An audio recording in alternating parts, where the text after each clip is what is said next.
Saya rasa mudah-mudahan masih ingat ini ya, peta di awal itu, bahwa apa namanya, gaya hidup itu ada aspek permukaan, ada yang iceberg, metafor iceberg kemarin itu, ada yang permukaan, ada yang di dalam. Gaya yang sudah kita bicarakan kalau tidak salah ya, gaya ya. Nah, gaya itu kan hal yang permukaan. Kalau gaya makan dengan selera makan itu berbeda.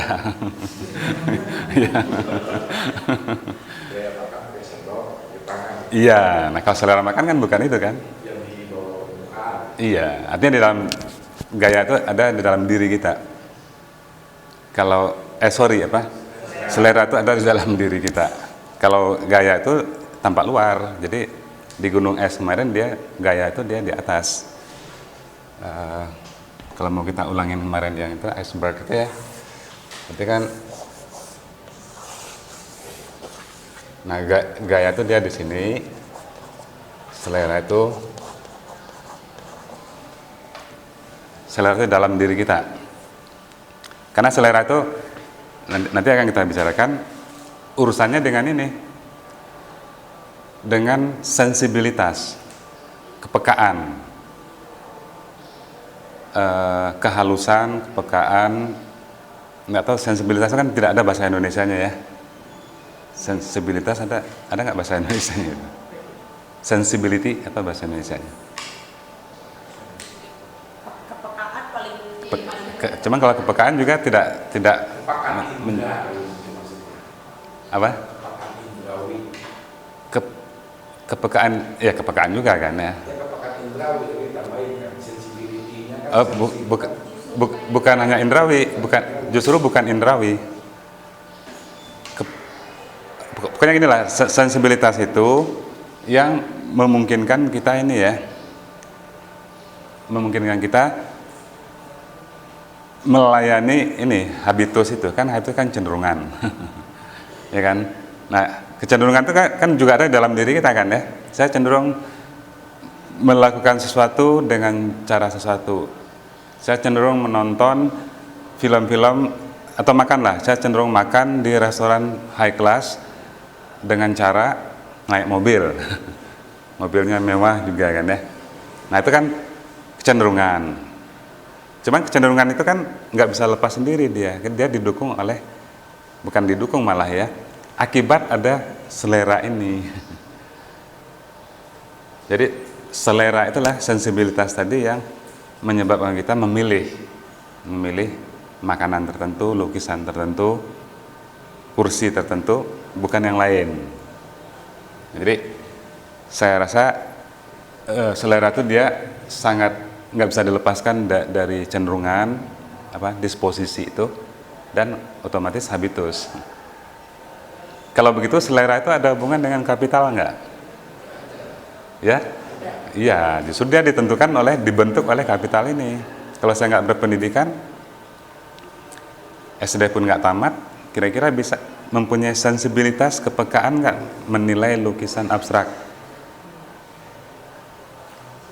Susah, karena kemampuan menilai lukisan abstrak itu kan dibentuk melalui itu kultural kapital kan ya, melalui modal pendidikan, modal intelektual. Kalau model Avandi bisa melukisnya abstrak itu kan, kalau berdasarkan kan Avandi bukan pendidikannya tinggi Pak. Avandi itu asri Alami kan. Asri, Akademi Seni Rupa Indonesia. Iya. Gimana sama tes, Pak? Gimana? Tes? Tes kan juga dibentuk juga dari lingkungan. Tes itu kan selera. Oh ya, sama ya. Iya. Tes itu kan bahasa Inggrisnya. Bukannya itu juga sekarang dibentuk sama kebiasaan kita sehari-hari. Iya. Contohnya misalnya kita biasa hidup di daerah Pasundan ini, makanan begini kita bawa ke Kentucky-nya ada gitu.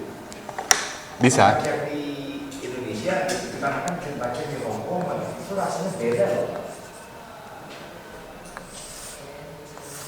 Nah, Mungkin bisa kita gambarkan begini ya. Ini ada economic capital ya. Ini kita bicara kapital nih. Kapital, secara kapital. Ada cultural capital. Di antaranya di sini pendidikan. Pendidikan, kemudian training, pembelajaran.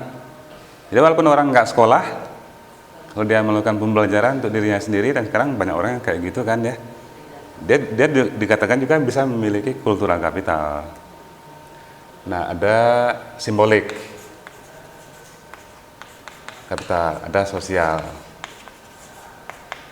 Saya rasa selera itu dibangun oleh semua ini. Bisa salah satunya atau barangkali idealnya mungkin oleh semuanya.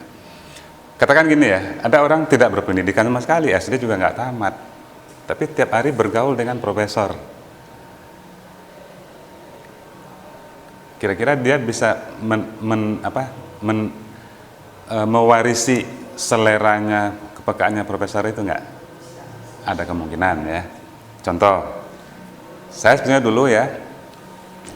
dulu sebelum jadi dosen dan penulis gitu ya, saya dulu seorang pengusaha juga, seorang bisnismen juga. Saya mengelola studio, biro perencanaan, melayani desain interior, desain produk, DKV. Saya punya tim ada 9 orang desainer, ada anak buah berlima anak buahnya. Oke, anak buah saya ada berdua yang signifikan ya Pak ya. Yang satu nggak tamat SMP, yang satu sama nggak tamat SMP. Berarti kan tidak mempunyai ini kan ya, cultural capital, intellectual capital. Tapi dia tiap hari ya, dia kan tiap hari kita suruh ngamplas, kita suruh mengantarkan gambar, kita suruh membuat model. Rupanya dua orang ini ya belajar sendiri, jadi kita nggak mengajarkan, dia belajar mencari tahu gimana seorang gambar, gimana seorang mempresentasikan gambarnya dan gimana membikinnya. Jadi selama katakan 6 tahun mereka belajar. Perusahaan saya bubar, dia bikin perusahaan Pak. Satu bikin perusahaan konsultan interior dan mebel itu kan ya. Sekarang proyek itu di Abu Dhabi, di Singapura, di Arab Saudi, seluruh Indonesia lah itu kan. Yang satu lagi menjadi ahli modeling, pembuat model terkenal Jakarta. Jadi kalau Jakarta ingin buat model arsitektur, model apapun lah kita, dia orangnya. Tapi nggak sekolah lagi? Enggak. Sampai sekarang dia nggak lulus SMP dua-duanya. Nah berarti dia kan mengembangkan cultural capital itu bukan melalui formal ya. Iya. Tapi informal, berguru, ya betul. Iya. Bahkan orang-orang yang informal ini bisa lebih bagus belajarnya daripada yang formal, karena mereka sungguh gitu. Mereka juga praktek langsung Pak sehari-hari. Ya, bisa begitu ya. Nah jadi artinya apa? Dia mengembangkan kepekaan itu berdasarkan pembelajaran yang informal. Modal kulturalnya informal. Dulu dia tidak mempunyai modal ekonomi. Orang dia pekerja saya yang upahnya di bawah UMR kok. Ya kan? Upahnya kecil sekali itu kan. Tapi sekarang dia malah mengalahkan saya dari segi ekonomi kapitalnya. Karena satu ketika saya kaget ya. Datang anak buahnya ke saya itu kan ya. Pak, ada titipan dari Pak Acok namanya. Titipan apa? Amplop. Saya kira surat kan ya. Jadi saya dikasih 2 juta gitu kan oleh dia. Mungkin karena kasihan ngelihat saya barangkali. Anda contoh Pak, jadi bagaimana ya simbolik kultural kapital yang minim bisa diatasi melalui kesungguhan tadi kan ya. Dan dia bisa mengembangkan yang atas. ekonomi kapital, dan sampai yang sebawah juga dia bisa menjadi disegani, terkenal, itu kan simbolik kapital itu. Sama sosial kapital. Bisa juga kita nggak punya semua ini sosial kapital, artinya banyak gaul. Iya, gaul dengan seniman, gaul dengan pemusik, lama-lama kita kan ini. Kalau dalam bahasa Jawanya apa namanya, nyantrik gitu ya. Nyantrik itu ikut-ikutan, tapi lama-lama kepekaan itu dibangun gitu. Jadi kurang lebih itu yang akan kita bicarakan hari ini ya. Cuman sekarang pasti muncul pertanyaan, kalau selera itu intangible dan gaya itu tangible, lantas bagaimana caranya memahami yang intangible itu? Gimana kita tahu selera orang? Nah, mau tidak mau selera itu hanya bisa kita ketahui dari gaya. jadi barangkali seperti itu. Oke, kurang lebih begitu ya. Nah, ini sekedar contoh saja ya.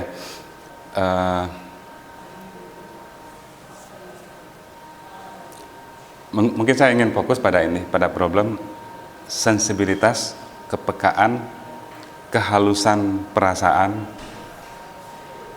Kira-kira di sini muncul nggak hal itu gitu? Kalau saya sih kayaknya nggak punya jiwa seni, saya lihat sama aja gitu. Sama aja. Nah, berarti tidak punya sensibilitas.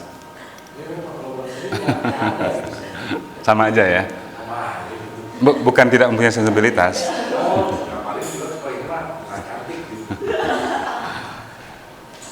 Nanti pasti akan merasakan kalau saya beri contoh yang lain.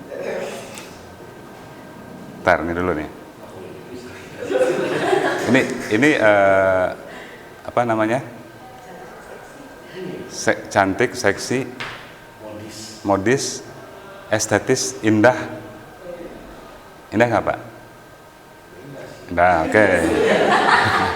Nah, saya kan ingin menjaring itu ya. Nah, sekarang ini cantik, indah.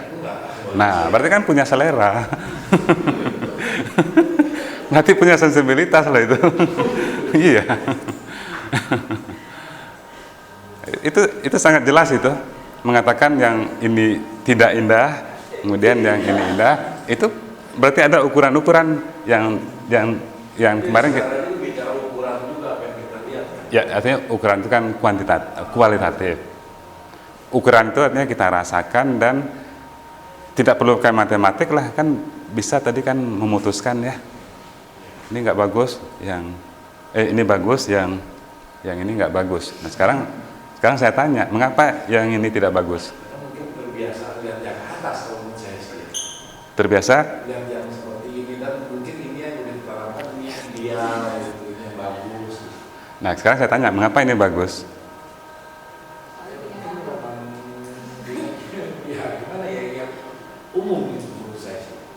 Ya. Agak umum dan wajar gitu dan juga memang cakep gitu. Jadi bentuk-bentuk. Gimana? Sekitar kita kali, kalau kita hidup di tempat yang kamu tadi, mungkin kita bilangnya pakai yang bagus ya. Makanya ketika saya menanyakan sesuatu ya, kadang-kadang kan harus hati-hati juga, kadang-kadang untuk menjebak gitu kan.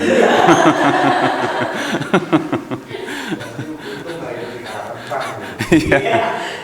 Ketika saya tanya, mengapa dikatakan indah? Jangan dijawab, gitu kan ya. Kan sesuatu nggak bisa dijelaskan itu. Iya. Pokoknya saya kan memutuskan ini menurut saya bagus, yang tadi tidak bagus. Ketika ditanya, mengapa ini bagus? Itu susah dijelaskan loh itu. Iya. Itu bukan sesuatu yang bisa dijelaskan secara terukur yang begitu kan ya. Sama dengan kita makan gitu ya. Di restoran, ini enak. Gitu. Terus mengapa enak? Gitu. Nah, seperti itu. Jadi memberi komentar ini bagus dengan memberi komentar ini enak, itu sama statusnya itu. Tapi yang jelas ya, orang yang mampu membuat kategori-kategori itu orang yang berarti mempunyai sensibilitas. Ada nggak orang yang mengatakan ini indah? Ada, berarti dia mempunyai sensibilitas yang berbeda dengan umumnya orang gitu. Bukan bukan berarti dia tidak mempunyai sensibilitas ya. Sensibilitasnya berbeda.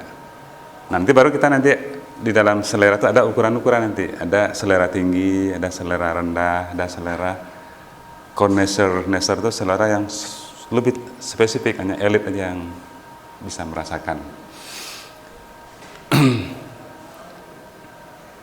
Kalau kita tanya ke orang pang ini ya, ini indah enggak? Ya indah menurut mereka gitu kan.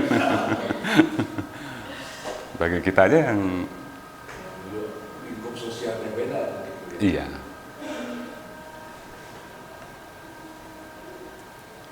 Oke, dari situ kita coba ini ya, coba memahami secara teoritis sekarang.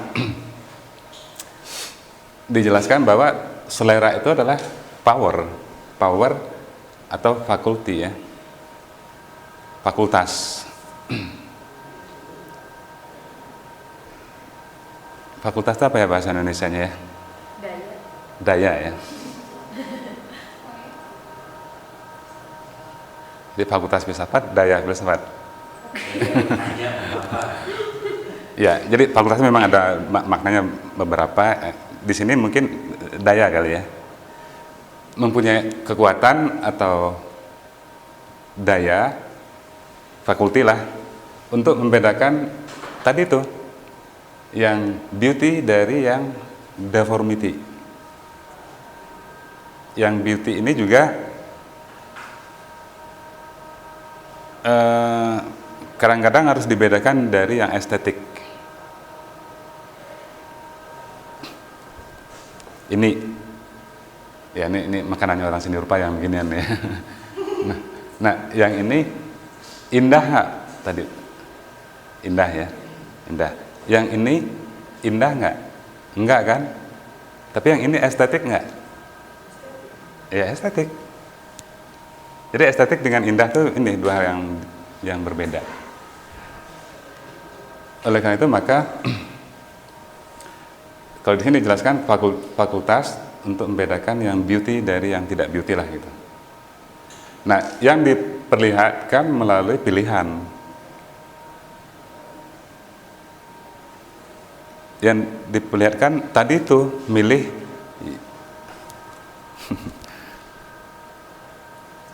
nih, kalau misalnya milih cewek gitu, milih yang atas atau milih yang ini? Bukan, ini cewek yang kiri nih.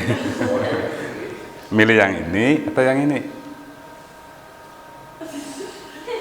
Ngeliat penampilannya. Kayaknya enggak juga ya pilihannya. Dua-duanya enggak. Kalau yang di atas oke aja, tiga-tiganya nggak boleh. Ketinggian yang di yang di bawah ke bawah. Nah, kita sekarang sudah membicarakan level-level itu, ya kan? Yang atas ketinggian, yang ini kerendahan. Ya, berarti kita mempunyai selera yang di tengah, apa? Sensibilitas yang di tengah. Maksudnya setinggian kerendahan itu kan ongkos itu yang masalah. Bukan karena selera ya. Emangnya yang di bawah nggak mahal? Yang ini? Lebih bawah itu jadi rese juga.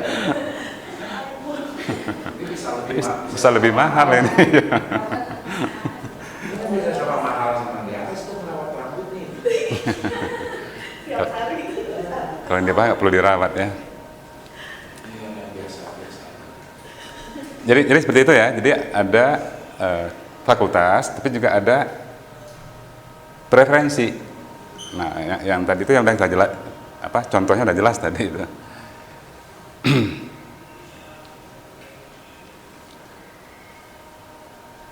Oleh karena itu maka seperti gaya ya kan, kemarin kita mengatakan gaya itu nggak bisa kita jelaskan sebagai sesuatu yang otonom. Nggak menilai gaya itu kan yang seperti yang kita jelaskan kemarin ya, pakai prinsip diferensi.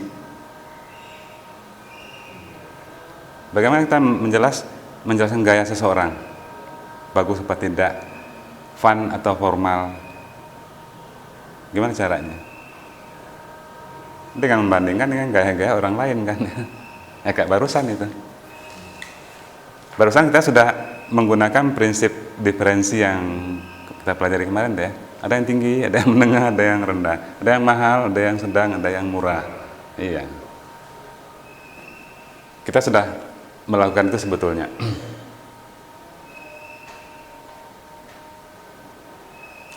Nah ini penjelasan tadi udah kita singgung juga ya. Meskipun gaya itu berkaitan dengan walaupun selera itu berkaitan dengan benda, dengan baju yang kita pakai, sepatu yang kita pakai. Jadi selera itu masih terkait dengan itu, dengan makanan yang kita pakai gitu ya. Tapi dia lebih merupakan fenomena konsumernya daripada objeknya. Lebih merupakan fenomena orangnya ya ketimbang si bendanya. Contohnya ini aja lah. Ada nggak selera berpakaian? Ya macam-macam, kita mempunyai selera kan ya. Karena kita masing-masing kita mempunyai habitus, cenderungan, pilihan, memilih.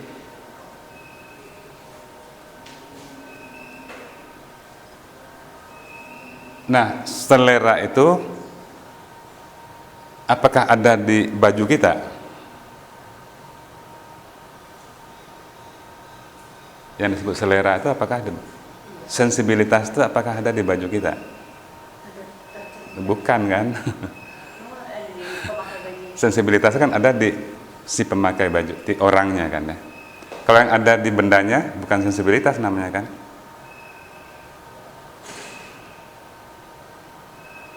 Apa namanya itu?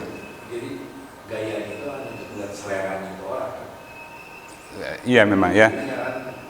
Selera itu ada di diri seseorang, tapi dia munculnya di Gaya. ya dimanifestasikannya di gaya gitu. Kalau nggak seleranya ya lihat bajunya aja. Iya. Kalau lihat selera makannya, lihat makanannya. Gaya makannya. Nah, maka dari situ ya, karena selera itu menunjuk pada orang, maka ada istilah good taste dan bad taste. Kita coba sekarang ya. Yang tadi lagi. Ini bad taste atau good taste? Selera rendah atau selera tinggi? Para kaum wanita yang sering perempuan gitu. Inilah sekarang wanita yang saya tanya menilai ini. Menurut saya bad taste, tapi kan mungkin kalau orang lain Oke, berarti kan ada penilaian begitu kan ya? nilai Selera rendah. Nah, laki-laki yang makan di warteg ini selera rendah, selera tinggi makanannya. Konsumen sih ya. Seleranya bukan selera rendah ya. Karena warteg yang enak itu ada. Berarti kan tidak terkait dengan ini kan ya? Tinggi rendahnya makanannya tidak terkait dengan tampilannya. Tapi ya ini kan tapi sebenarnya ini menunjukkan status ini orang tukang supir juga makan di warteg. Ya. Kalau masalah supir makan di warteg itu persoalan gaya hidupnya. Persoalan gayanya, bukan persoalan seleranya. Jadi kadang-kadang memang selera itu dengan gaya di luar itu ya bisa tidak homolog.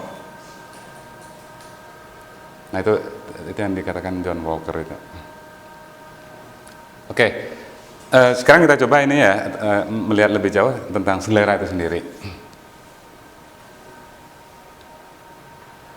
Jadi saya rasa setiap orang mempunyai semacam intuisi lah.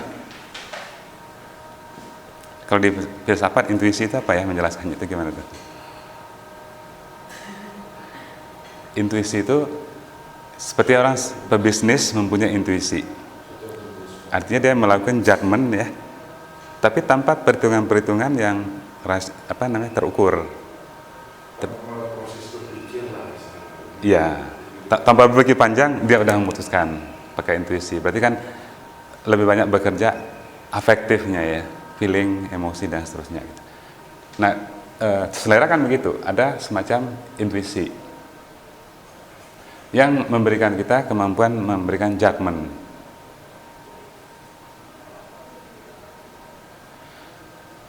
Dan dijelaskan juga ya bahwa selera itu ada hubungannya dengan temperamen gitu. Jadi selera seseorang milih baju, milih makan, milih HP, sepatu, itu ada hubungan dengan temperamen orang itu. Jadi bisa bersifat personal dia itu.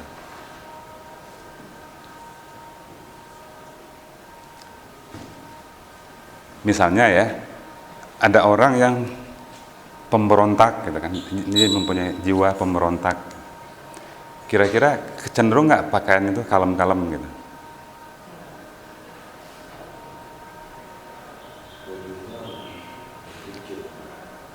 Mungkin cenderung pakai Che Guevara, merah, hitam, Hitler. Orang ingin memperlihatkan freedom, kebebasan. Nah, cenderungnya orang yang itu pakai baju apa ya? Rambutnya pasti gondrong ya. Kalau laki-laki, bajunya cenderung. Lihat ya seniman-seniman ya, kan kebanyakan seniman itu pakai, ya? Kayak Sugita gitu Pak. Iya, ya. Berjiwa ini dia berjiwa ingin kebebasan kan ya. Kalau seniman nggak tahu, saya juga nggak tahu kenapa menjelaskannya. Kebanyakan pakai baju hitam. Kalau beli kaosnya hitam, jaket hitam, celana hitam. Saya pernah tanya memang ke seniman, kenapa? Ya ini saya tidak mau terikat dengan style-style yang gaya itu. Bahwa pink itu feminin, ini maskulin. Saya ini kan netral hitam. Nah dia bebas, ingin bebas dari itu. Jadi itu yang dimaksud dengan temperamen ya.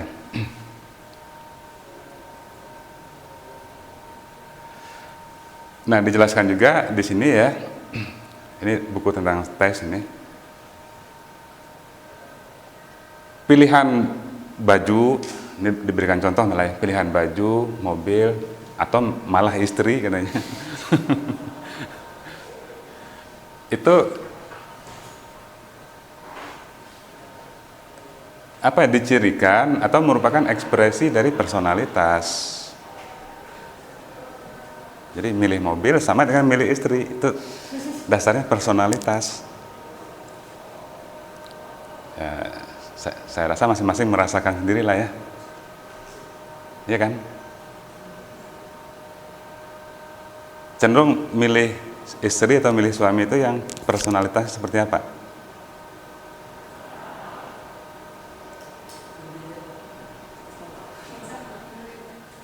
Bukan begitu. Apa namanya? Cenderung seperti apa? Itu karena personalitas kita. Gitu. Ada orang yang personalitasnya ingin dilindungi, maka milih suaminya yang melindungi. Ada yang ingin menguasai suaminya, nah pilihlah suami yang takut istri.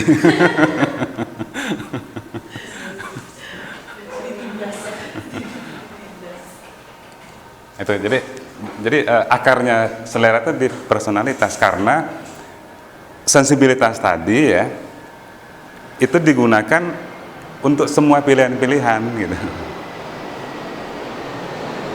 Dari mulai milih tadi tuh pakaian, mobil, buku bacaan, nonton judul film, sampai tadi milih tempat tinggal, milih lokasi untuk belajar, sampai milih suami istri gitu kan ya, milih pacar. Kalau milih anak nggak bisa, karena memang nggak bisa dipilih yang begitu. Nah itu, jadi kurang lebih begitu ya. Nah dari situ ada satu studi yang menarik ini ya. Walaupun saya rasa banyak orang yang tidak setuju dengan ini gitu. Namanya studi fisiognomi. Jadi fisiognomi itu kan sebuah ilmu ya, ilmu tentang karakter seseorang. Artinya prinsip dasarnya adalah apa yang ditampilkan di wajah seseorang itu mencerminkan personalitasnya.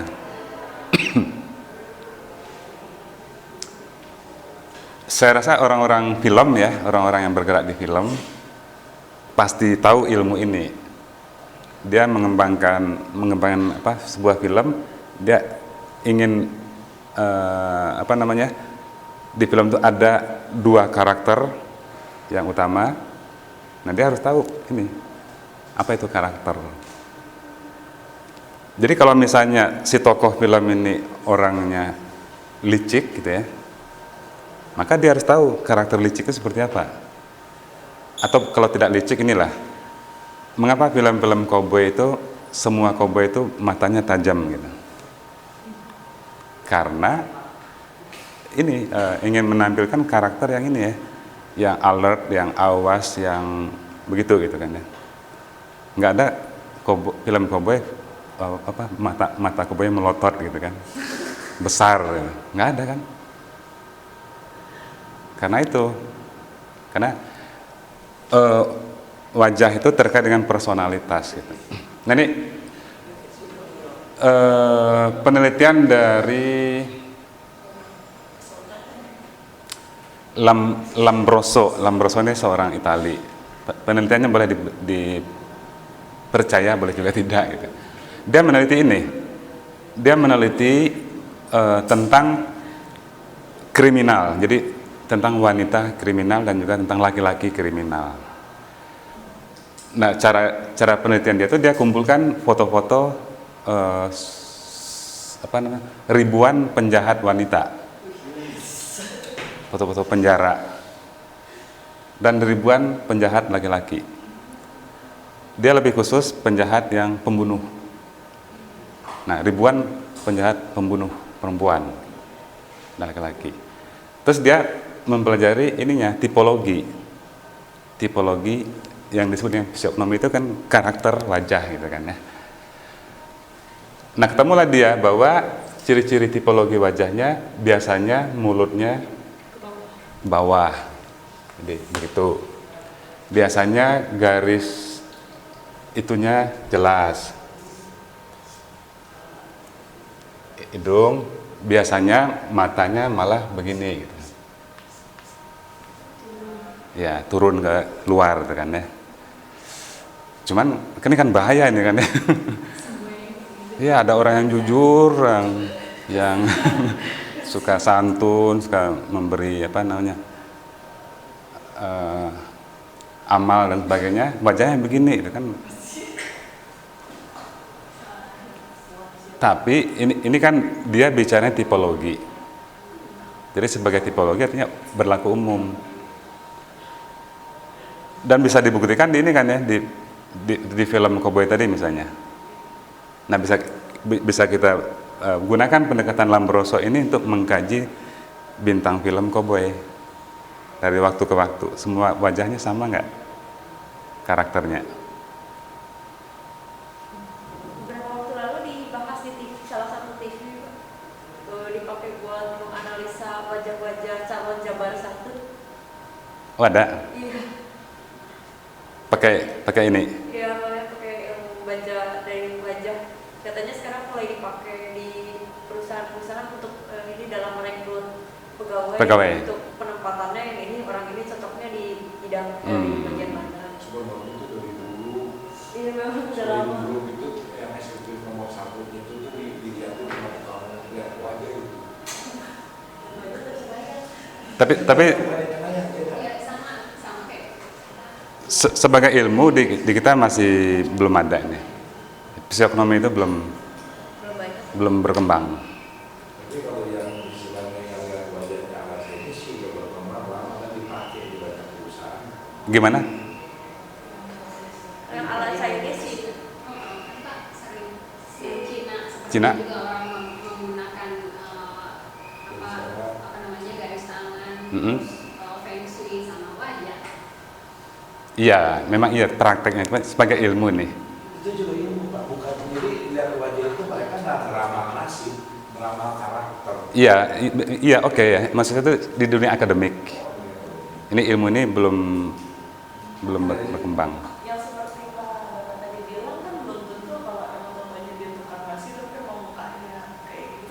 Ya makanya ini kan ada resikonya, ini generalisasi nih pasti ini ya. Ini generalisasi nih. Kayak Jung itu juga sama, Jung itu kan juga membuat apa namanya archetype itu kan juga generalisasi. Bicara relasi gender ada stereotype, stereotype itu juga generalisasi. Mungkin ya banyak benarnya, tapi juga ada yang nggak benarnya gitu kan ya. Iya. Baca tulisan tangan juga kurang lebih sama nih. Sama, generalisasi itu. Tapi sih coba itu dari tulisan tangan itu karakternya kebaca sih. Saya pernah ini ya, ikut tes-tes yang begitulah. Ikut tes ini, Pak. Tes apa namanya, bakat. Tes potensi, tes potensi. Ke seorang psikolog tuh kan ya. Nah ternyata hasilnya apa? Saya itu pantasnya jadi penata panggung. Kan jauh sekali kan dari pengalaman saya, dari pengetahuan saya, dari kebiasaan. Nah begitulah hasilnya. Jadi masang-masang lampu itu kan ya. Karena saya rasa hampir semua tes itu kan membuat generalisasi. Kebetulan di saya dia nggak. Nah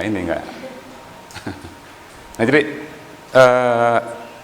yang penting bagi kita mungkin bukan masalah psikoekonominya ini ya, tapi bahwa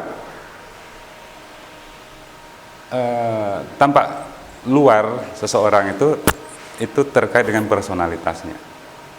Kalau di sini berarti kan wajah yang begini itu wajah yang jahat, kasarnya begitulah. Itu generalisasinya.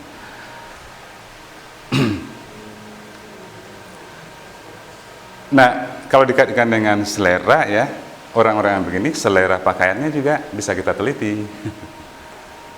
Iya. Saya belum bisa menyimpulkan karena belum diteliti ya, tapi bisa kita teliti tuh tipologi dia milih bajunya apa sih gitu. Pakaiannya. Coba aja kita teliti gitu ya. Orang-orang preman itu mempunyai kesamaan nggak milih baju gitu ya? Milih sepatu. Nah, berarti kan ada ini apa namanya karakter, personalitas muncul ke permukaan. Menjadilah dia personalitas itu menjadi dasar dari selera gitu. Iya.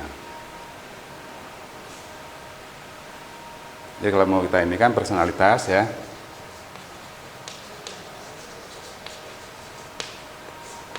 Memberi masukan pada selera, dan selera itu yang menjadi perumus juga dari ini gaya. Kalau mau kita teruskan, gaya itu yang merumuskan gaya hidup kan.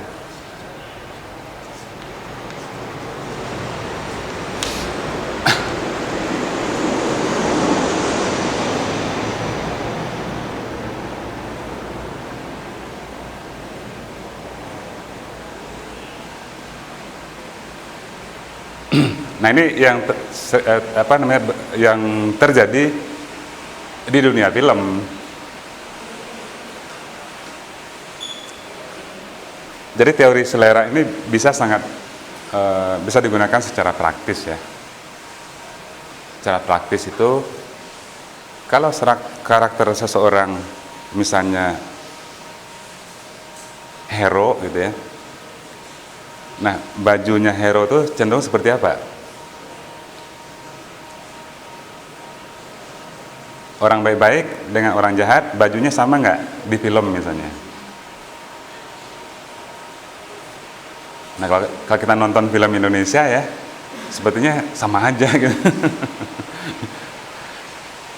Jadi film Indonesia itu tidak mempelajari tes sebetulnya, tidak mempelajari selera.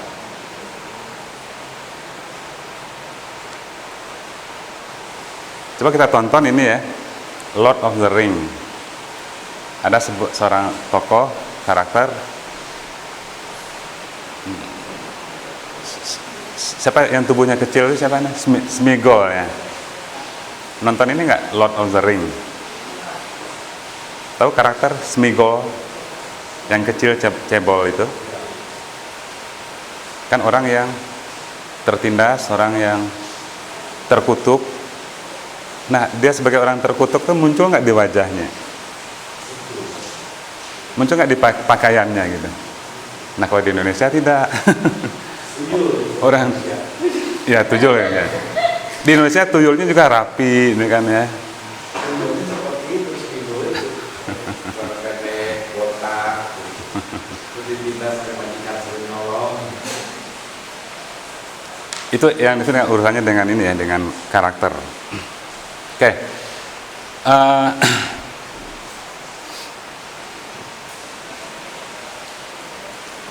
Jadi kurang lebih tadi kan karakter terkait dengan personality. Selera dengan personalitas.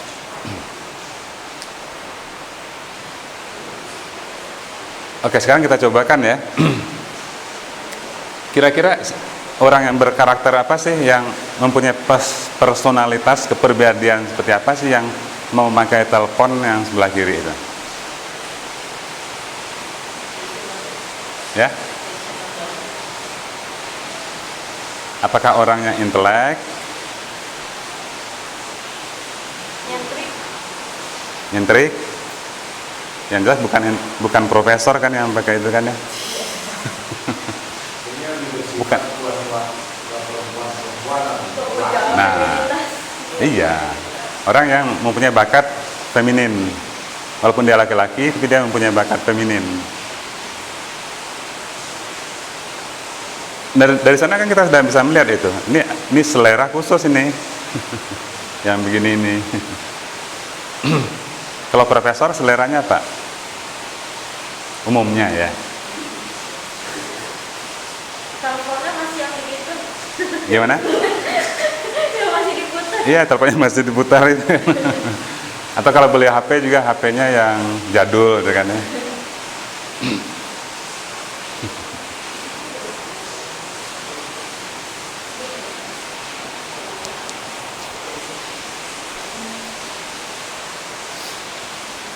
Oke, nah dari situ kita mencoba mengkaitkan ya. Selera itu ternyata terkait dengan nilai-nilai kultural.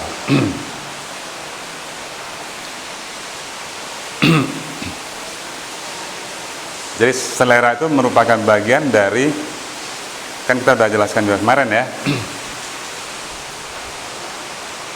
Kalau kita bikin iceberg itu untuk analogi culture, di kebudayaan itu kan ada ini juga kan ya, ada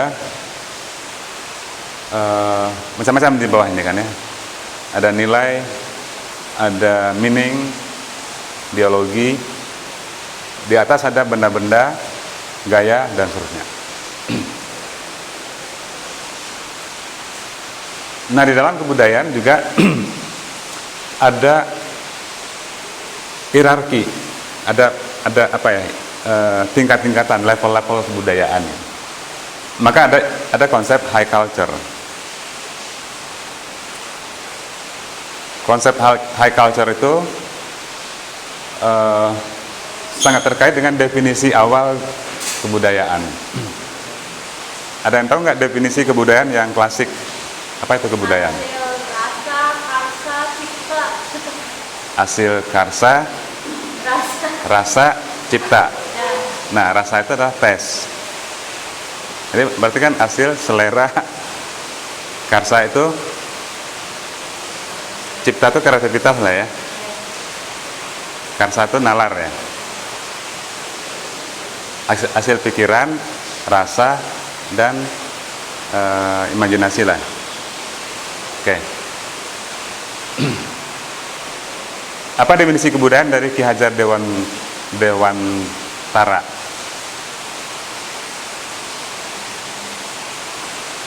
Menurut Ki Hajar Dewantara, kebudayaan adalah seluruh pencapaian adiluhung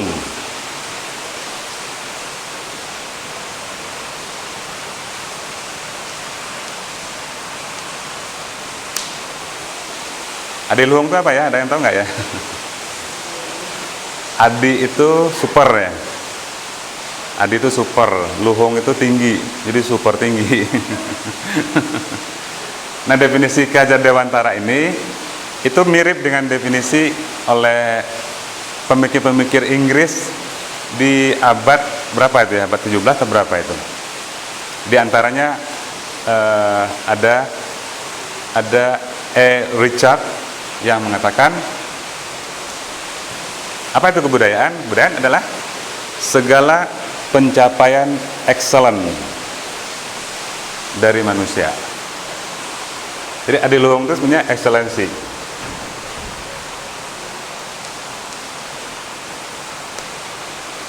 Oleh karena itu maka kebudayaan adalah yang dianggap kebudayaan adalah hal-hal yang tinggi, yang luhur, yang perfect. Oke. Mencuri itu luhur nggak? Maling itu luhur nggak? Enggak kan ya? Maka maling itu bukan kebudayaan. Maka ada istilah budaya maling itu, budaya korupsi itu salah menurut definisi yang tadi ya. Karena yang dimasukkan kebudayaan itu hanya yang luhur-luhur saja. Tapi ada definisi kebudayaan yang lain. Apa itu kebudayaan? Kebudayaan adalah segala sesuatu segala sesuatu tindakan, pikiran, dan karya manusia. Korupsi itu tindakan nggak? Iya. Maka korupsi adalah budaya. Jadi ada banyak definisi kebudayaan kan ya. Nah yang kita bicarakan sekarang tentunya adalah pandangan yang sebagai beginian. Yang membagi kebudayaan itu ada yang tinggi, ada yang rendah. Yang hanya yang tinggi yang disebut dengan kebudayaan. Habermas itu mengatakan bahwa apa itu budaya tinggi? Itu budaya yang mampu menciptakan ukuran-ukurannya yang universal.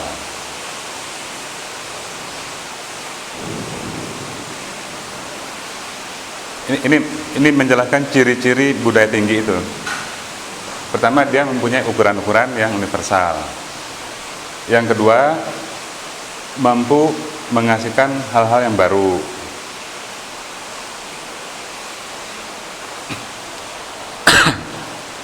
Yang ketiga, unik, autentik, dan orisinil. Nah itulah high culture, budaya tinggi.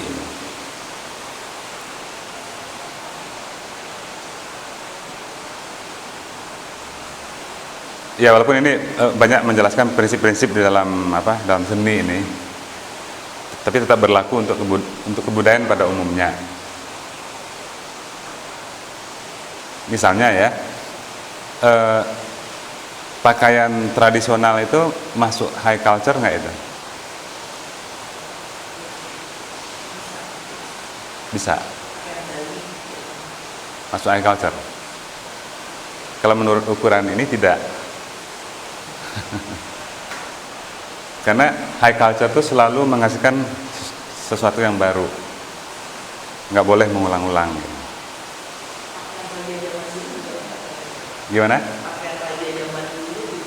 Ya itu dianggap tradisi ya, karena di sini ciri utamanya itu kan ada progres nih, ada kemajuan. Jadi dicirikan oleh adanya kebaruan, kemajuan, ada ukuran-ukuran. Terus yang penting juga adalah ini ya, kritik diri, gitu. Self criticism.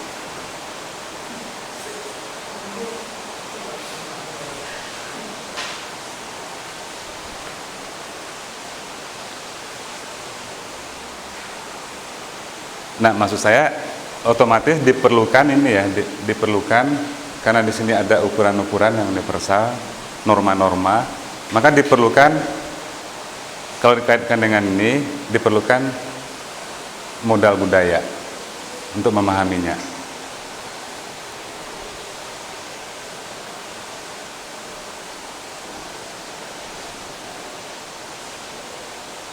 Kira-kira semua ini ya, semua karya ini memerlukan ini nggak? Memerlukan kepekaan tertentu nggak?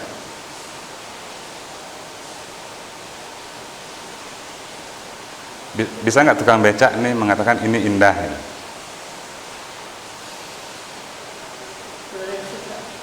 Ya, enggak, agak susah itu, enggak mungkin gitu kan.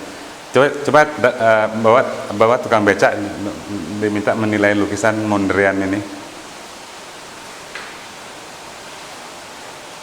Kira-kira komentar tukang becak itu gimana ya? Kayak tehel. Iya, oh ini kayak tekel ini. Persis itu ya. Nah kalau disuruh nilai ini, tukang becak misalnya, yang paling kanan.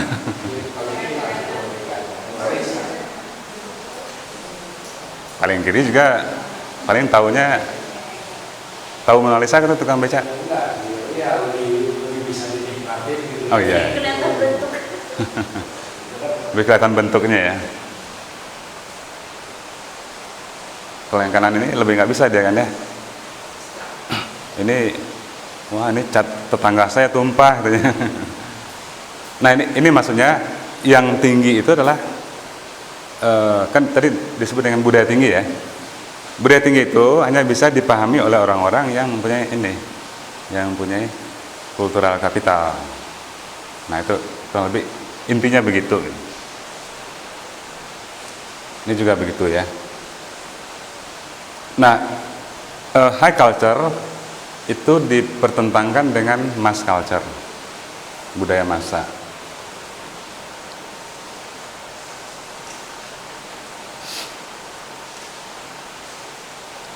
Jadi kita sekarang mencoba membicarakan kategori budaya dulu ya, nanti akan berimplikasi pada selera nanti.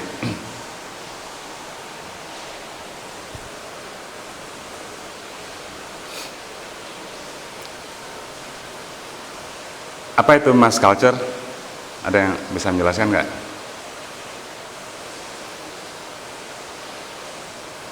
Yang populer, yang biasa ditemui, dipakainya banyak orang. Banyak orang ya.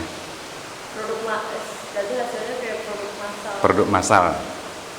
Jadi mass culture-nya budaya yang diproduksi secara massal memang.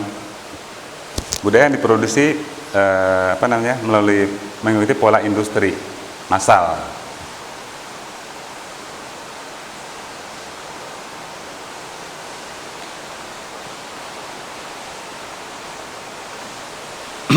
Nah, tentunya tidak bisa hanya itu ya penjelasannya ya.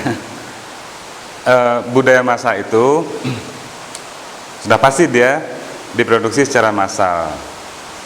Maka budaya massa sangat berkaitan dengan media massa, sangat berkaitan dengan teknik produksi industri massa. Nah itu kalau kita bicara ininya, cara produksinya ya. Tapi ciri-ciri budaya massa itu seperti apa? Atau disebut juga budaya populer. Nah ciri-cirinya dibandingkan yang tadi ya, dibandingkan yang ini apa ciri-ciri budaya masa populer itu? Nah, satu mengulang-ulang, ini repetisi.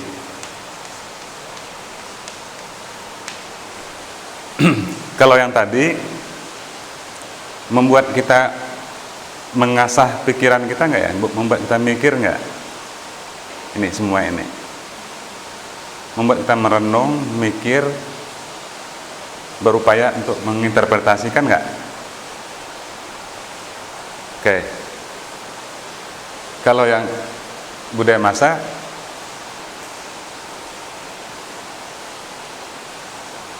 contoh gini ya, saya shortcut aja. Tukul itu 4 mata itu bagian dari budaya massa. Nah untuk nonton tukul itu 4 mata itu perlu mikir nggak? Kalau gitu tidak diperlukan ini kan kultural kapital di situ untuk memahaminya. Jadi di cenderung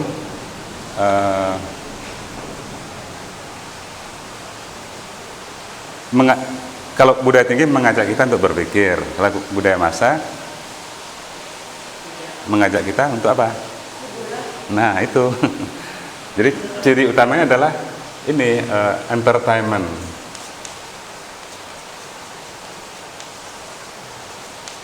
Ciri utama itu entertainment, menghibur gitu kan. Oleh karena ciri utamanya menghibur, nggak perlu mikir. Nah, apa sesuatu yang bisa menghibur? Gimana? Yang ringan. Maka dicirikan oleh hal-hal yang ringan, atau mungkin disebut banal gitu ya.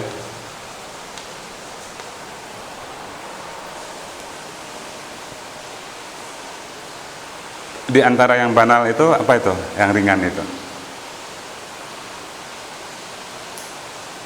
Yang tidak perlu mikir, tapi orang terhibur gitu kan ya. Maka ada 3 kan? Ada 3.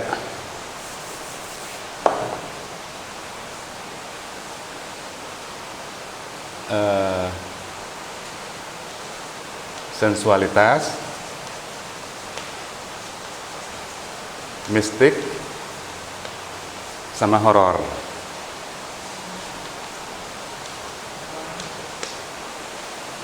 Iya, 3 hal itu.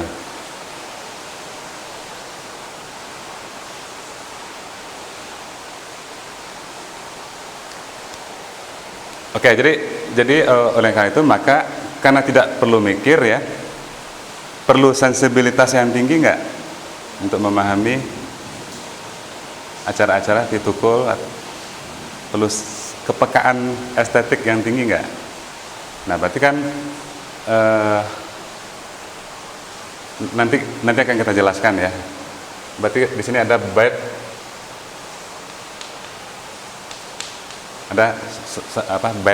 taste gitu, selera rendah.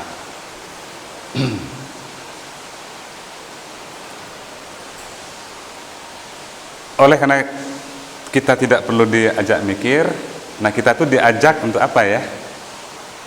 Diapain kita gitu? Reproduksi. Ya, mereproduksi apa-apa yang sudah ada kan ya. Maka cirinya kan reproduksi juga.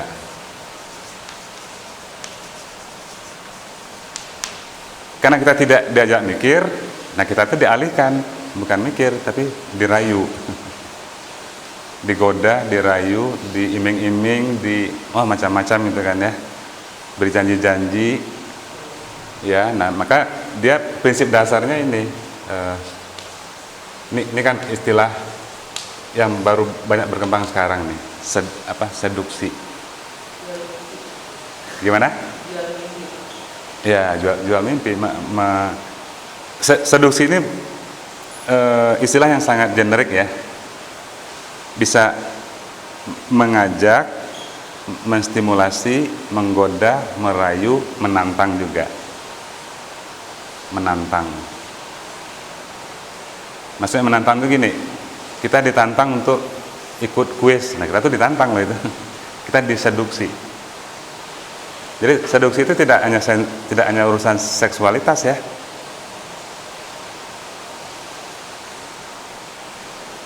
Nantang.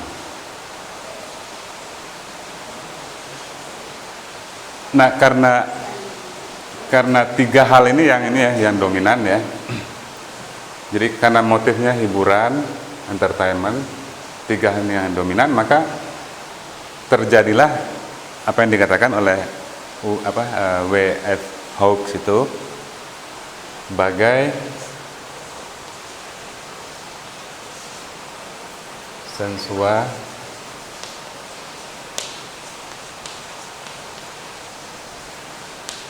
sensualitas pikiran. Ada bahasa Jermannya tapi saya lupa itu. Sensualitas pikiran.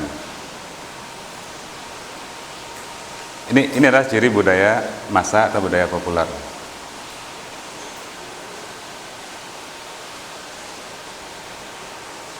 Misalnya ya, ada majalah di Jakarta itu ada majalah eksekutif.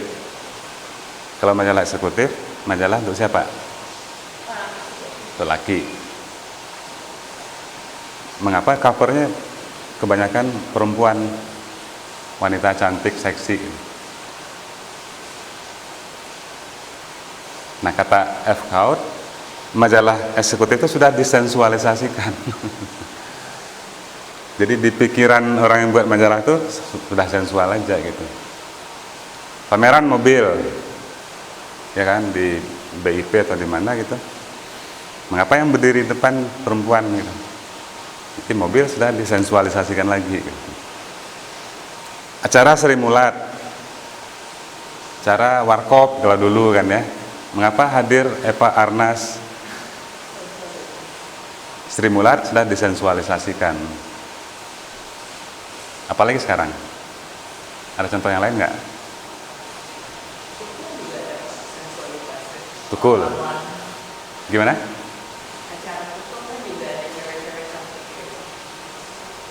Bukan adat, tapi kebanyakan kan ya. Iya.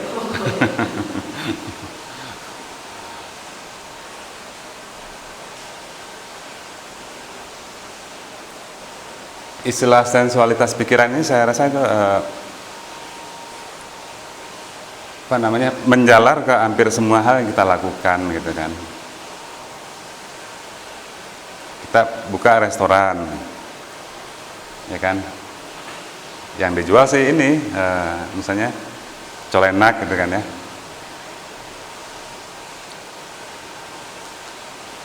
Nah, penerima tamunya Enak juga. enak juga ya. Nah, itu artinya sensualitas itu menjalar ke hampir seluruh kehidupan itu. Iya. Jadi ini kritik Marxis ini ya. Ini dua orang ini kan dua orang Marxis ini. Oke. Dari situ ya. Nah, ini contoh ya.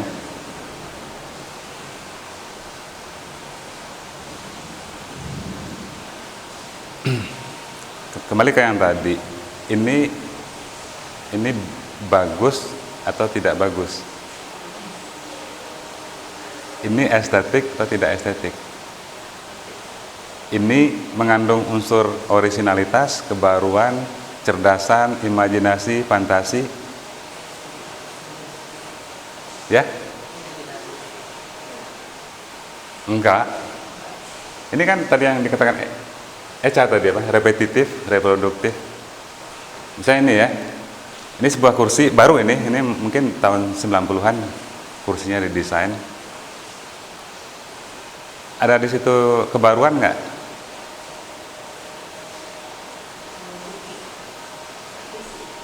Ya dia ngopi aja, ngopi belakangnya mobil Cadillac gitu kan. Ini lampu postmodern ini. Gampang aja, saya beli pistol, kemudian saya cetak pistolnya pakai gips, cetak lagi pakai plastik, udah jadi gitu kan. Nah, itu tadi itu apa namanya, repetisi. Seperti itu ya. Maka di sini muncul kita sekarang bicara selera ini ya. Kalau tadi kita bicaranya culture, apa namanya, dua tingkatan culture. Kalau mau kita gambarkan juga seperti itu.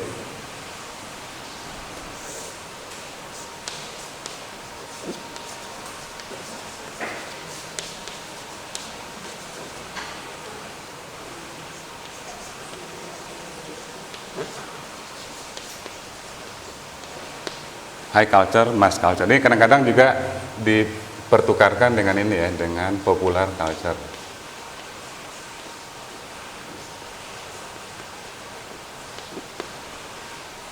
Sebenarnya bisa disamain apa enggak sih Pak? Yang mana? Budaya masa sama budaya populer. Seperti Adorno itu dia menyamakan. Iya. Sama aja. Ini budaya populer itu ciri-cirinya dengan budaya massa sama. Di sini kalau kita mau, nah ini kan reproduksi, berarti kan massa juga, massal. Ciri-cirinya sama, karena diproduksi massal cenderung seleranya untuk orang kebanyakan. Maka nggak boleh terlalu susah, nggak boleh mikir.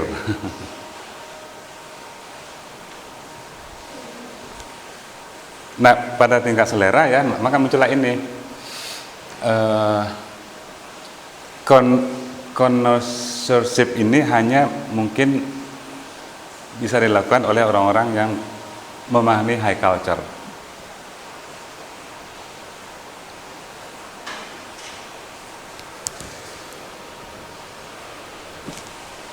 Connoisseur itu adalah orang yang mempunyai kemampuan penilaian estetik yang tinggi gitu. Jadi orang yang bisa menilai lukisan itu berharga tinggi atau tidak berharga tinggi, atau itu biasanya connoisseur itu. Dia mempunyai kemampuan untuk ini ya, membedakan yang otentik dari yang palsu, membedakan yang baik dari yang buruk, membedakan yang seni dengan yang kitsch. Nah itu peran ini connoisseurship tuh, orang yang mempunyai kemampuan selera yang tinggi. Nah di Indonesia siapa orang ini?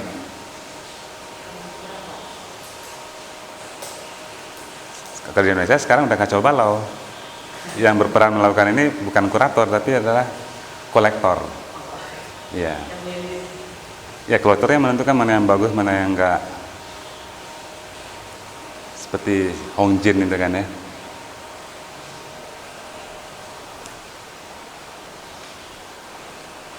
Nah, kalau di dunia selera yang makanan misalnya ada yang disebut dengan tester ya. Ada tester ya, orang tester kopi. Nah, dia bisa membedakan 10-20 beda rasa kopi. Bagi saya yang selera rendah gitu ya, sama aja begini 20 kopi itu. Kan Pak Bambang Sugiharto ya, itu kan connoisseur itu. Ya, saya pernah diajak, minum kopi yuk. Ini kopinya beda gitu kan ya. 125.000 satu cangkir kecil itu kan. Saya minum dengan Pak Bambang. Wah, ini beda rasanya. Saya nyoba sama aja. Karena saya bukan connoisseur. Ya, Pak Bambang dia sudah mencapai itu. Kopi, parfum misalnya. Pergi ke toko parfum ya. Coba ya nyoba-nyoba nanya kan ya. Ini harganya berapa? Wah, yang ini 1 juta, yang ini sih 100.000. Boleh nggak saya coba? Kan menurut saya sama aja gitu kan. Iya, karena saya bukan connoisseur. Nah, ada orang yang mampu membedakan mempunyai kepekaan lah, membeda-bedakan.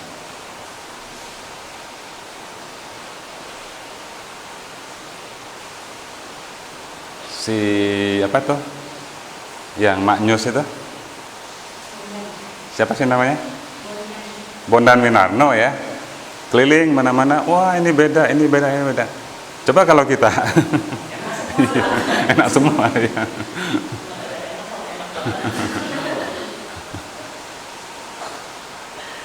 Nah jadi saya rasa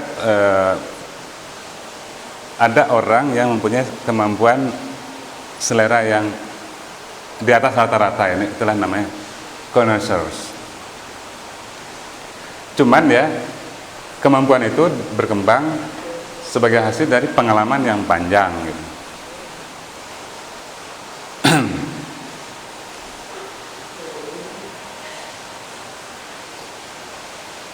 Kan di awal kita kan menjelaskan gaya hidup itu kan sebuah praktek.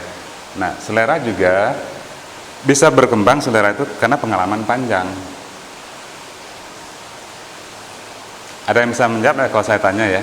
Kalau begitu apa kaitannya dengan habitus selera itu?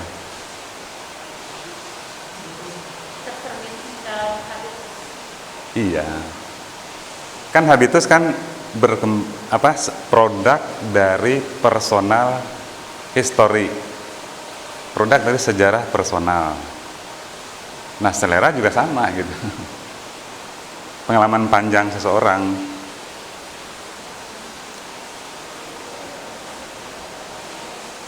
ada teman saya ya, bapaknya pengusaha kopi, tembakau, pengusaha tembakau. Dia dari kecil sudah dibawa bapaknya ke pabrik, nyoba-nyoba nyium tembakau, gitu kan ya. Nah, dari kecil, dari SMP gitu kan, sampai dia mengambil alih perusahaan itu. Nah, dia pengalamannya panjang itu memunculkan connoisseurship pada dirinya gitu.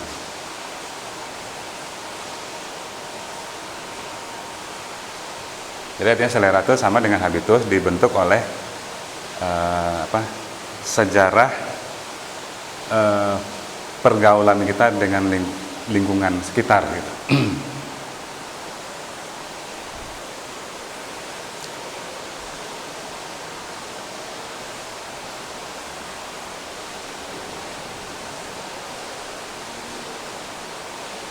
Oke, nah inilah perbedaan antara budaya tinggi dengan budaya massa. Nanti semua istilah-istilah yang kita pakai di sini bisa kita terapkan di sini. Mana yang budaya massa? Sebelah kiri, karena apa? Repetitif, reproduktif, massal, entertainment, ringan. Mengapa bad taste? Karena ngopi gitu kan, karena ngopi. Ya walaupun iklannya sih bagus ya, maksudnya dia mereproduksi itu kan satu ciri dari budaya massa. Bukan berarti iklannya jelek. Oke, tadi kan ada high culture, temannya adalah connoisseurship. Ada mass culture, temannya adalah kids. Nah, kids ini satu istilah yang sepertinya sederhana, tapi ternyata kompleks juga. Gitu. Kalau kita coba menelusuri ya, ternyata rumit juga nih istilah kids ini. Jadi kids itu bahasa Jerman, karena bahasa Jerman mestinya ini huruf gede nih, huruf K-nya huruf gede. Berasal dari bahasa Jerman yang Verkitsen, membuat murah, membuat tampak murah, atau disebut juga sampah artistik atau selera rendah.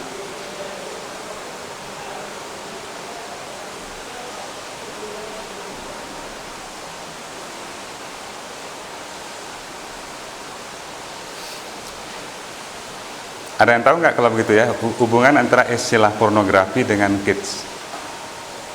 Apa arti pornografi? Melihat dari sisi yang berbeda. Bukan.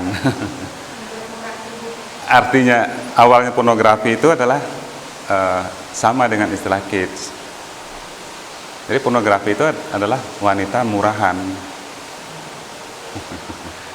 Gambar wanita murahan. Kan grafi itu kan ya. Karena porno itu adalah murahan. Nah, jadi pornografi itu dengan kids sama. Nah, kalau di kids kan selera ya, selera rendah. Kalau di porno itu wanita rendahan. Nah, ada istilah kids mens atau laki-laki kids, orang-orang kids. Jadi orang yang punya selera rendah.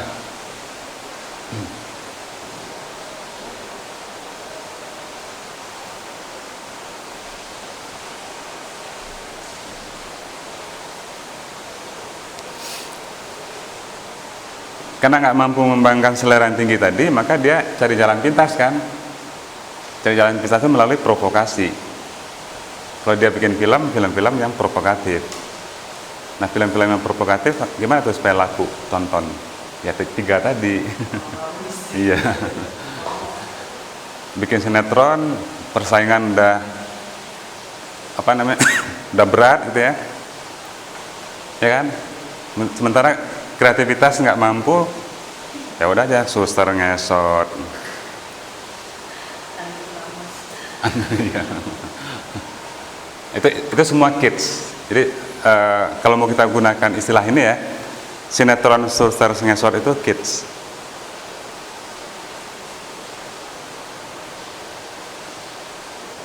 Kan sekarang ada pocong yang humor gitu ya, jadi humor dari pocong itu kids. Ya karena nggak punya lagi ini ya, nggak punya lagi imajinasi, ya udah bermain-main di situ aja gitu.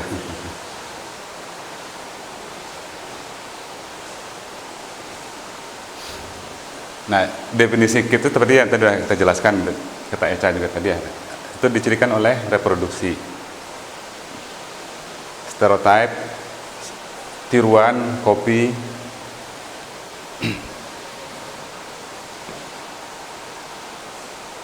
Oke, sekarang siapa ini yang mempunyai selera rendah ini dan siapa yang mempunyai selera tinggi? Dalam masyarakat kita contohnya siapa itu orangnya? Nah, kita ambil contoh Inul ya. Kita pernah ambil contoh Inul. Nah, Inul itu dia seleranya tinggi apa rendah ya?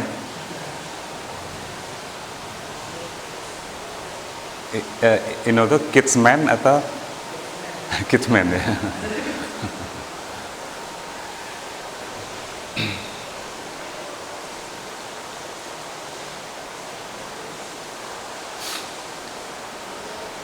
Nah, sehingga kalau dikaitkan dengan gaya hidup, orang yang selera rendah tadi itu akan mengumpulkan benda-benda yang berselera rendah.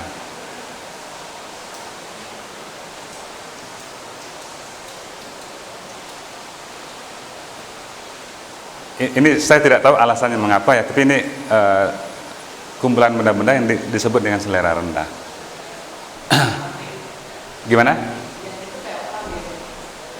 Ini kayak apa? Iya, supaya memperlihatkan saya orang kaya kan, maka pakai ini kan, iya mahkota.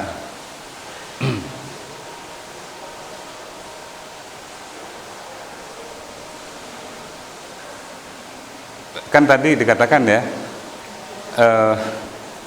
tampak luar itu memperlihatkan personalitas.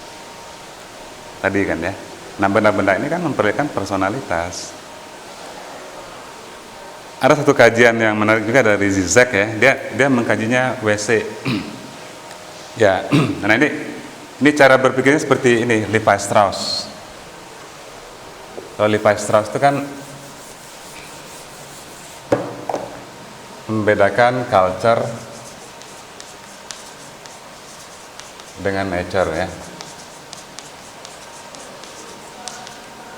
Kalau contohnya makanan yang nature itu adalah buah apel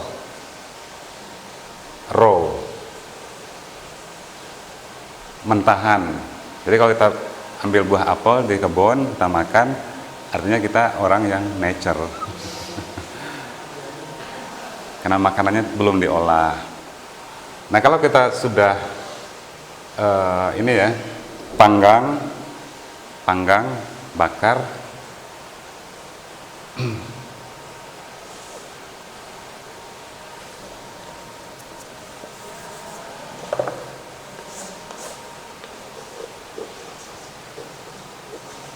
saya lupa ininya istilahnya, kurang lebih begitu ya.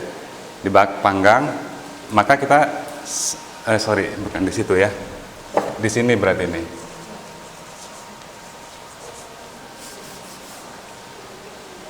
Kalau dipanggang seperti orang Asmat memanggang babi ya, itu setengah culture. Nah, kalau sudah direbus, digoreng,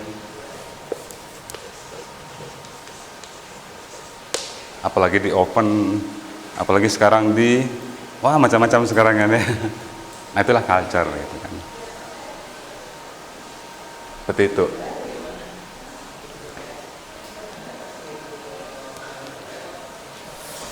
Kalau Zizek begini ya, ini dia pakai cara gini, apa namanya,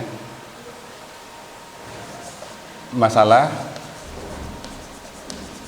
menganalisis karakter bangsa.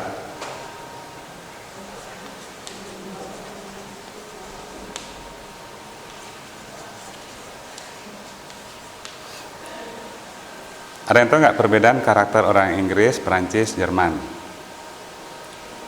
Nah, mungkin tahu lah. Tapi Zizeknya melihatnya di ini ya. Dia membedakan WC.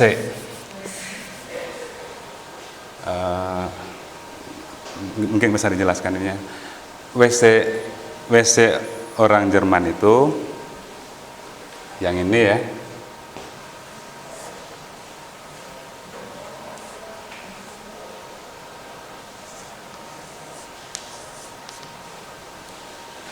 Jadi buang air besar, nanti berak itu keluar ke depan.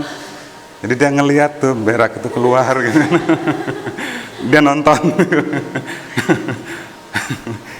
Nonton berak tuh masuk ke ini dan cenderung orang Jerman ngelihat katanya kan ya.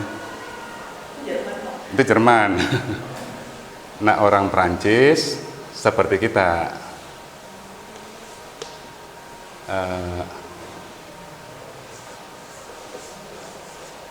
Berak, ya kan, beraknya langsung turun ke bawah, jadi nggak pernah ngelihat gitu.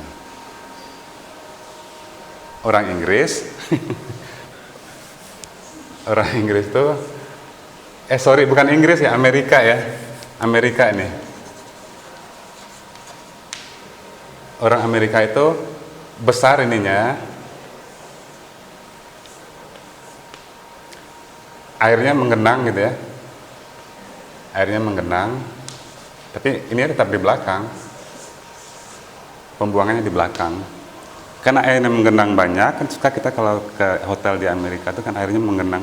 Atau di hotel-hotel Jakarta lah, kan airnya menggenang tinggi itu kan ya. Di mall juga kadang suka ada yang ngisi. Di mana? Yang di mall. Di mall kan ya. Nah sehingga berak itu kemana-mana gitu kan. Dan terlihat, tapi tidak sengaja dilihat gitu kan. Maka kata Zizek itu adalah menunjukkan personalitas. Personalitas orang Jerman kan horor gitu kan ya. Jadi makanya ada di situ pembunuhan apa namanya? Orang Yahudi di Auschwitz itu kan ya. Dan orang Jerman melihat pembunuhan itu. Jadi dia menyukai horor katanya. Ya dan tai keluar itu kan horor. Kata Zizek. Nah orang Prancis kan orangnya ini ya lembut apa namanya halus art gitu kan ya, nggak suka melihat hal yang horor gitu kan ya, makanya dia nggak mau ngelihat gitu.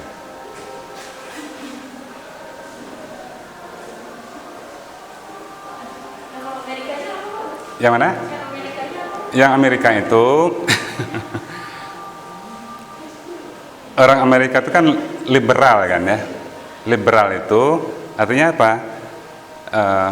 Ya kadang-kadang ngelihat tai itu, kadang-kadang enggak gitu kan. Tapi dia tidak suka horor, tapi kadang-kadang juga suka horor karena liberal gitu. Jadi itu masuk akal juga tuh kan ya. Ya, satu totaliter kan ya. Totaliter itu Nazi, Hitler, konotasinya kan horor kan ya. Makanya Auschwitz itu kan simbol dari apa namanya? Horor yang universal itu, pembantaian itu. Dan orang Jerman itu persis kayak WC itu ya, jadi diperhatikan, dilihat. Maka ada pameran ini kan, pameran. Jadi orang Yahudi yang dibantai itu ya, rambutnya digundulin dulu untuk jadi bahan baju. Iya, dan bajunya dipamerkan. Nah kata Zizek itu seperti orang yang melihat tainya sendiri itu apa turun di ruang WC itu. Jadi seperti di sini Zizek itu sedang berbicara mengenai ini kaitan antara sense gitu ya, tadi itu apa namanya sensibilitas dengan ini tampak luar kita. WC itu kan tampak luar.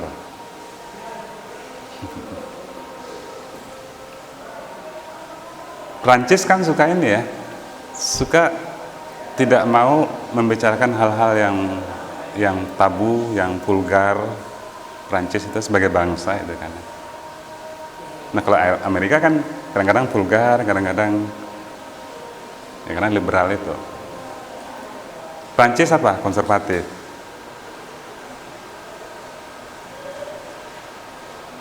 Jadi saya rasa pandangan zigzag ini sangat relevan dengan persoalan selera ini. Kita buang air besar, buang air kecil itu terkait dengan selera nggak itu? Terkait selera loh itu ya, jadi sensibilitas kita gitu kan. Kalau soal toilet di Indonesia yang cenderung basah ya, kalau di luar lebih kering, dan kering gitu. Yang cuma mengadakan tisu aja kan, kalau di sini kamar toilet lebih sering Basah ya. showernya. Saya rasa itu kan urusannya dengan ini kan, dengan sensibilitas kita. Orang Barat melihatnya jijik kali ya, melihat basah, becek. Nah orang kita Bersih itu bersih. melihat tisu itu yang jijik kali orang kita gitu.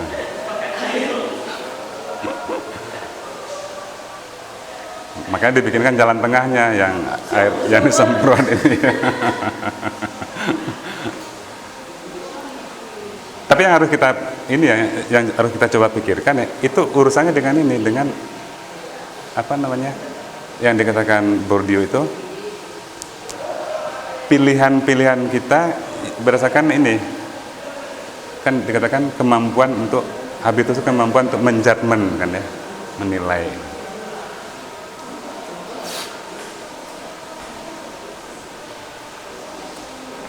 Oke, saya rasa saya tutup aja lah ya. Ini udah hujan, udah siang, udah lapar. Tadi Ya. siapa sih Pak namanya yang menemukan bukunya yang penelitian tentang Oh ini, bukan meneliti dia hanya menyinggung ya. teorinya dia. Iya, dia nulis buku tentang pemikiran Jacques Lacan. Iya, Slavoj Zizek. Karena Zizek itu kan ini ya, pemikir yang menarik itu bukan melihat pemikirannya, melihat banyolannya yang menarik gitu. Kan dia pernah ini ya, salah satu bukunya The Loss of saya lupa judul bukunya. Jadi ada seorang sakit datang ke dokter, periksa kan ya. Terus dokternya nanya, ngasih tahu, saya punya berita baik untuk Anda dan punya berita buruk. Berita baiknya mau yang mana dulu, mau yang baik, mau yang buruk dulu? Yang buruk dulu katanya. Apa yang buruknya dok? Anda mendapat penyakit kanker dan mungkin akan meninggal besok gitu. Seminggu lagi bukan besok kan. Itu berita buruknya. Lalu berita baiknya apa dok? Anda juga mengidap penyakit Alzheimer, penyakit lupa. Dan besok Anda akan lupa bahwa akan mati besok. Berita baiknya.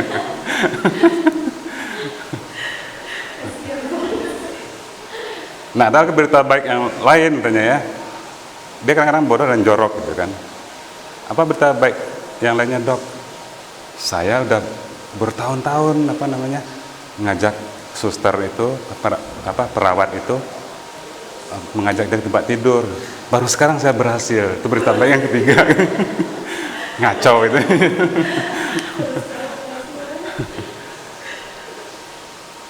Nah, tapi banyak di situ ya. Barangkali buku Zizek itu bisa juga rujukan untuk selera ini. Karena itu dia bicara sensibilitas kita itu kan ya. Contoh yang tadi WC tadi. Oke, saya tutup aja ya. Minggu depan berarti masih ada ini ya. Masih ada kuliah.